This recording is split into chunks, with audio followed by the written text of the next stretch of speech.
foodies, welcome to my kitchen. Yes, it's Funguy's kitchen, and today we are going to cook something interesting. As you know, let's start from the beginning. Piggly Wiggly, our sponsor for the meat, is the one who did the chicken on this. We are going to do a hard cider battered rotisserie flavored chicken. Very complicated. I'm not going to call it that long of a name. I'll come up with something interesting. But Piggly Wiggly, Delavan, Lake Geneva, 2 in Kenosha, Shop the Pig. They're the ones who supplied this. Now, if you look at this, this is what they call their prepared rotisserie chicken. This is raw chicken with a rotisserie flavoring. This is the same flavoring that they would put on the chicken that they rotisserie, when they do the whole chickens. I also have half a chicken over here because they didn't have any breasts, so I had to take a half chicken in order to give my wife a breast for dinner today. So I had to chop that up myself, which was not exactly loads of fun, but it worked out all right.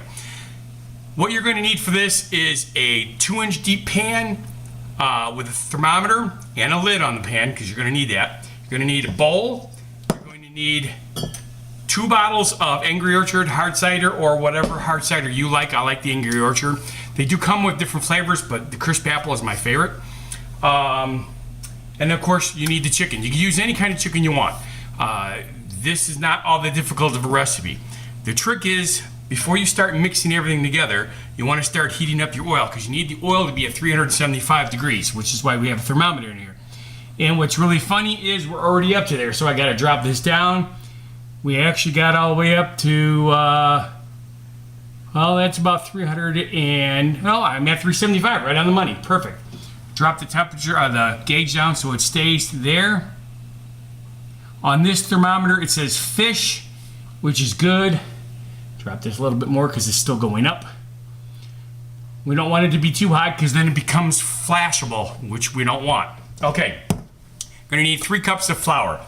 I already put the flour in the bowl to save some time. If you weren't doing the rotisserie flavor, if you were just doing regular chicken and you want to do the same beer batter thing, you would add your own seasonings directly into the flour. Salt, pepper is what most people do. Not difficult, but this rotisserie flavor with the hard apple cider should have a really neat flavor combination. So you're going to need 2 bottles of the cider. And are these turnoffs or not? They are. They're not. Whew. Let's see if I have an opener in here. I do. Pour it right into the flour. And of course, there's a second bottle also.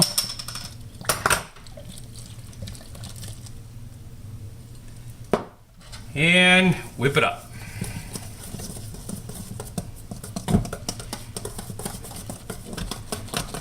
Looks like I might have gone a little light on the flour. I was afraid of that.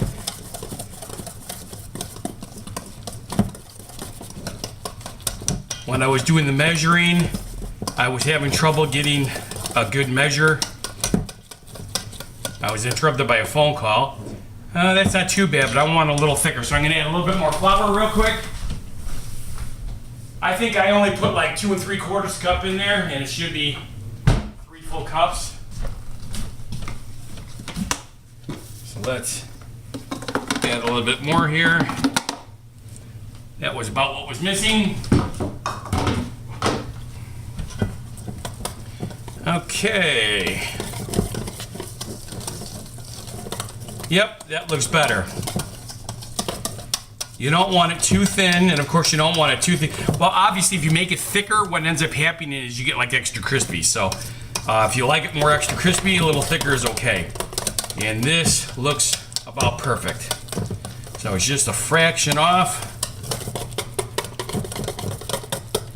Okay, we're gonna move this closer to the heat, because you don't want to drip all over the place. I just realized I'm probably out of camera.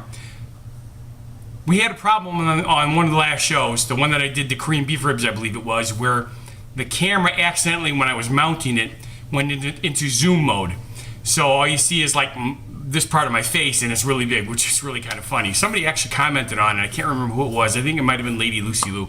But anyway, you can't see the back of this camera.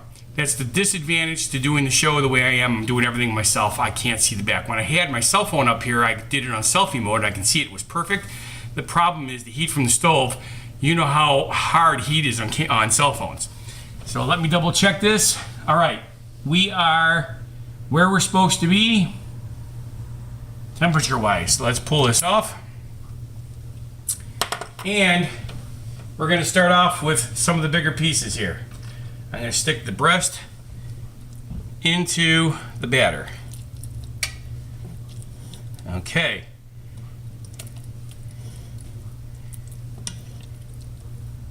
And let the excess drip off. And we're going to put it in skin side down. And we'll do the same with the heavy thigh.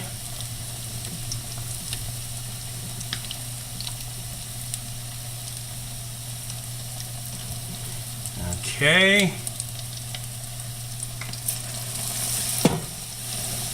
And we'll do one drumstick and one wing. So this half chicken is the one that's getting cooked first.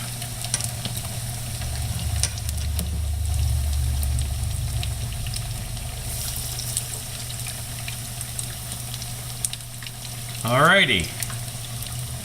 There we go. Pretty simple. We're going to keep this here off to the side and then we'll do the wings later. What we're going to do is we're going to cook these about 12 to 15 minutes and then turn them for 12 to 15 minutes. They should be done. We'll pull them out. We'll turn the oven on low, say 275, and we'll keep them in the oven while we cook the wings. If you have a deep fryer, obviously this goes a lot faster because you just throw everything in your deep fryer and presto changeo. But this is how you do it, stovetop method. We're going to use onion rings since we're using this grease. And this is a house, not a restaurant, so we're not going to be able to reuse the grease. In a restaurant, you could use the grease in the fryer over and over and over again for a week before, because you're filtering it and stuff like that.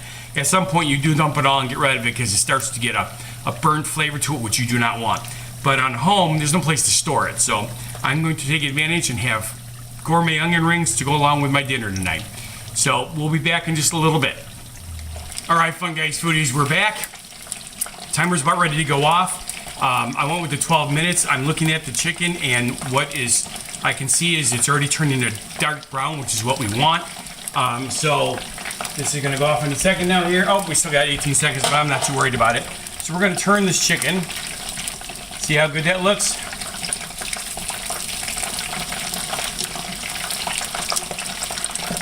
Okay. I had to put the thermometer back in there because it felt like the temperature was going down. When I put the cold chicken in there, the temperature did drop considerably. So I had to turn the heat back up. Turn that up. All right. Turn this over. There we go. And then we'll set it again for another 12 minutes.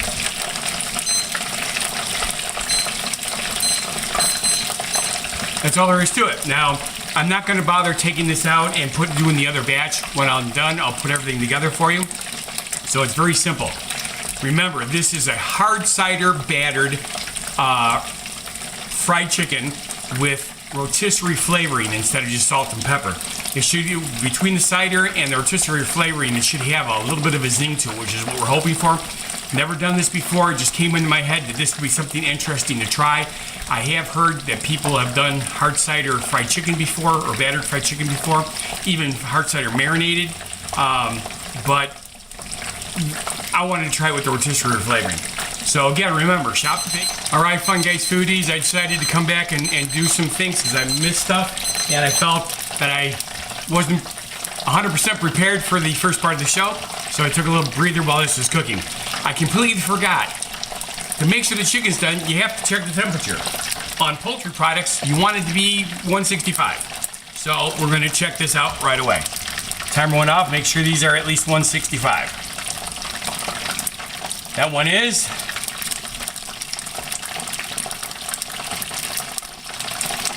The thigh is not quite there. It's really close. It's at 158. The wing is good. And the drumstick is good. So what we're going to do, by the way, I have bleach water in the sink. Whenever you're dealing with with raw chicken, you want bleach. So what we're gonna do is we're going to leave the thigh in here just a little bit longer. But take the wing, the drumstick, and the breast out.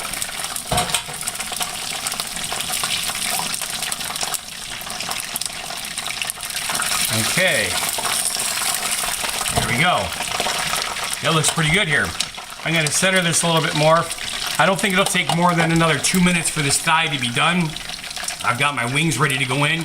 The wings should go pretty quick, so I'm gonna only do 10 minutes on those because they're not gonna... I think I lost a lot when the temperature dropped so sharply from the large pieces of cold chicken. I probably should have brought them up a little bit closer to room temperature. I just get nervous about that with chicken.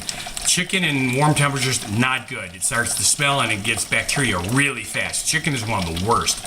But anyway, so we'll come back at the end when we're done with everything and do one last little blurb, all right? See you in a few minutes. All right, Funguy foodies, we're coming to the end here. I pulled out the first ones that were ready temperature-wise. A couple of these were still not quite right because I had overfilled this, so let's start check this again. It's looking like we're about there now. All right, yes, everything's where it needs to be, so now I can pull the rest of the chicken out. There's the timer again, perfect. So what I'm gonna do now is take this chicken out, put it in the oven to keep it warm. I still got that set at 275.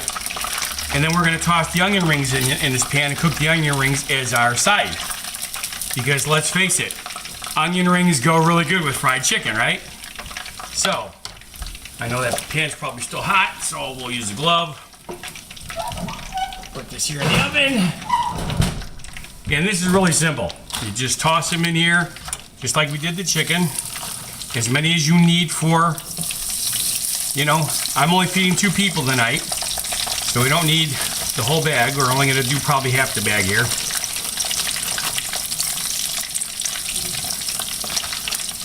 That should be good. Simple as that. I'm gonna cook these for a little bit, turn them in, you know when they're done. They have a good color to them. So I've got them all submerged now like they should be. Oop, this one's a little high, but that's okay. There we go. So, I already tasted a bit of the crust off of one of the pieces of chicken that broke off and has good flavor, so I'm looking forward to this. Obviously, the crust didn't pick up the flavor of the rotisserie until I take some chicken with it, but I think this is going to be really, really good. It took a little longer than I anticipated because I can only cook so many pieces in the pan at one time. Since there were only 2 of us, I should not have gotten as much chicken, but I love wings. So, you know, I've got 10 wings. I'm not gonna eat all 10, but I'll probably eat 6 of them. So, you know, ended up having 3 batches, which made the show take made the whole evening take a little bit longer. But the onion rings are cooking really good. So, it's not that hard, it's a little bit messy, but the flavor should be really good. This is something different to do. Again, the seasoned chicken from Piggly Wiggly meant I didn't have to add any seasoning to anything. We're just cooking the food. All right, that's all there is to it. Again, like, subscribe, and share. If there's something you'd like to see me cook, make a comment. I did those Korean beef ribs for Zusa. She actually already responded, and I should get back to her on that, thanking her for responding. I do. I look at these things. Granted, with the amount of hours I work, sometimes I don't get to it right away. But I promise you, if you make a comment on one of my shows, I will get back to you personally. So, hope you enjoyed the show. I'm Funguy the Entertainer, cooking for you.